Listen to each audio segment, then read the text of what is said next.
As I explore my near-death experience, many reactions arise in my contemplative space.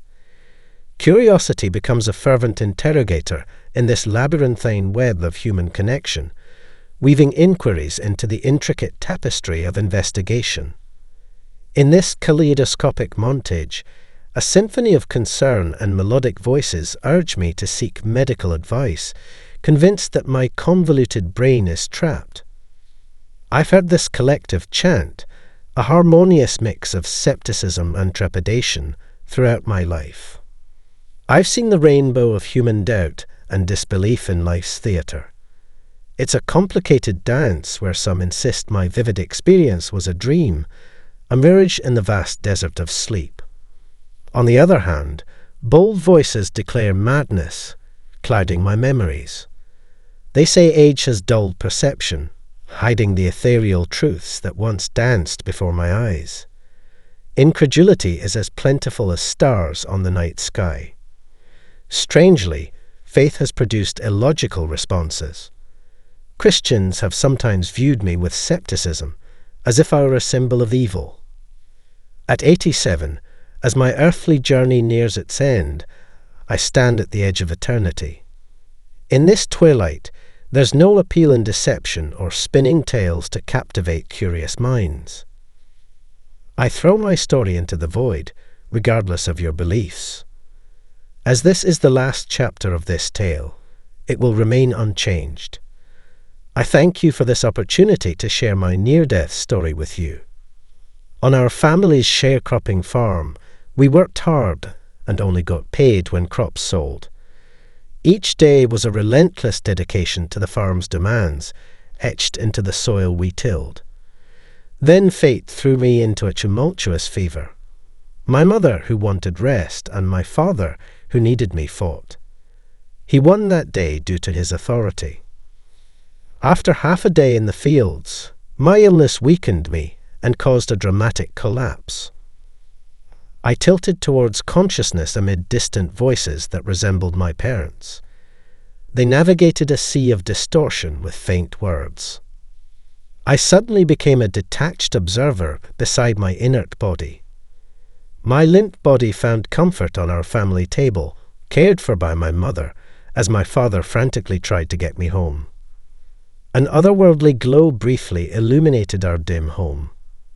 An enigmatic entity appeared in this radiant aura.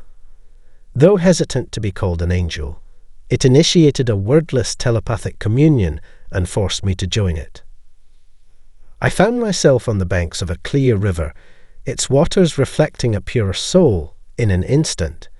The glowing entity was my constant. In silence, two fishermen across the shore cast their lines into the water, piquing my curiosity. The entity's silent guidance urged me to cross the watery abyss. A palpable lack of a bridge left me in doubt in the void of uncertainty. An enigmatic entity's laughter broke the silence of this otherworldly enclave. The cryptic instructions lingered like a riddle. Envision your presence among them, and the path shall unveil itself. In compliance, my contemplation became reality as I joined the diligent fishermen. Their efforts produced an unexpected bounty of aquatic wonders. One fisherman resembled my long-lost grandfather, a puzzle I couldn't solve. His omniscient gaze prompted, "Why do you linger here, Jimmy?" I struggled with our location as I recanted my surreal journey from familiar fields to this uncharted domain.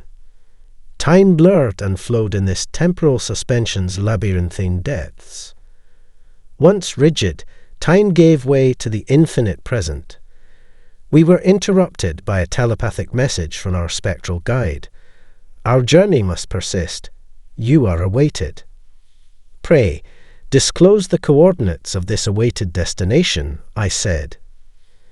I moved through dimensions and into an ivory corridor like a magic spell. Its infinitesimal horizon was a lavish architectural intersection. The corridor had exquisite pillars with intricate embellishments, indicating an arcane aesthetic. An intricate wooden door beckoned at the corridor's end. Beyond this mysterious threshold were a group of men in brown robes with off-white sashes. These mystery keepers gathered, signalling my approach. At an unexpected moment, I was told to stop. They had a silent, purposeful conversation. Through thought, they revealed their mysterious purpose. "We shall scrutinize the annals of your existence, Jimmy." I observed, a screen in the realm beyond corporeal existence, but it was more experiential retrospection. I explored human experience through memories. As I navigated emotions, cognitions, sufferings, and joys, each interaction was imprinted on my mind. The burden of realizing that my actions had caused enduring suffering and shaped others' lives weighed heavily on my newfound understanding, making this expedition profound not in shame, but in insight. Speculatively, does this intricate ordeal foreshadow a descent into the infernal abyss? Emerged as the labyrinthine tapestry of reflection slowly revealed its final chapter. A figure with enigmatic sagacity rose gracefully from the assembly's center. His melodic voice filled the sacred chamber. "Jimmy, we do not judge. As educators and students, we seek to understand human interactions' complexities. Your experiences, those intricately interwoven threads in existence, will guide you. You will emerge anew, an enlightened soul seamlessly transitioning into your next existence, guided by the revelations of your actions and their profound ripples on others." The concept of a next life emerged as a tantalizing mystery. My curiosity drove me to understand this cosmic design. Their mysterious response was a cosmic revelation that swirled into my consciousness. Souls journey through lives, a mysterious odyssey. How about rebirth? "So, will I be granted life again?" They replied, "Yes, just as you have lived before." Curious, they asked, "Would you care to glimpse into some of your past lives?"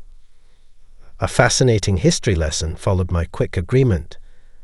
I saw Lakota Indians forced onto a desolate reservation drowning in hatred.